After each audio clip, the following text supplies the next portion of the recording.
एक बार धोखा खा चुका हूँ। 3 किलो टाइप हम जमी दोबारा नहीं खाऊंगा। 10 किलो टाइप हम ये भाव धरची तो देन हेलो सांग मैंने मु बापुन मुरु आंध्र तो डेली संडे परिवेशन आम पड़े भी राशन आने मार्केट को कौन मैंने आम अलरेडी लेट होता तो आम फास्ट पलैलु पेट्रोल पंप को तो पेट्रोल गाड़ी पकई सारापर आम डायरेक्ट पलैलु परिया मार्केट को कौन मैंने अलरेडी लेट होता बोली तो गला बहुत भिड़ हो जाता परिया मार्केट तो फाइनाली जैसे जाओ आम परिया किणाकिणी सैला तो सैला पर बाटर आसला बेलू आम बिटुए कहले जे ये लेंबू गोटा 10 टଙ୍କା मिलूँ से गोटा लेंबू पलि आसिक पूरा पेट पूजा आम करदेलु बहुत जोर भोक लगी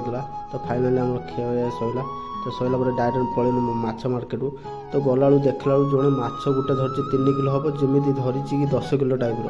तो जहाँ जी रेट छिड़क आम बेगर भी पूरे पलैलु डायरेक्ट पलैलु राशन दुकान से देखिलु बहुत भिड़ नाला फाँका था तो सेठू आम जल्दी राशन कर नहीं पलैलु रूम को रूम फाइनाल पहुँचला पर आसी परिया जल्दी सजासजी करदे से जहाँ कहले जे चाल खरार आस तो टे लेंबू पानी करदे पी दिया मुझे हो ठीक अच्छे तो पी पाई सारी जहाँ पलैले माछ काटापी तो आम मैंने हो ठीक अच्छे तो माछ काटा आम जाऊँ पैंट सार्ट सफा कर पलि आस आम पैंट सार्ट सफा कर पलि आसला बुलु एपटर माछ भाजी आरंभ कले पचारनी बुलु यहाँ कौन पिंच कले यहाँ जो रोषे करती रेसिपी वाला से पिंची मैंने हो ठीक अच्छे आज ये सांग मैंने आपण मैंने भिडियो भल लगी जी लाइक शेयर सब्सक्राइब करेंगे पुणी आपण मान सहित देखा आ गोटे ब्लॉग रे रही नमस्कार।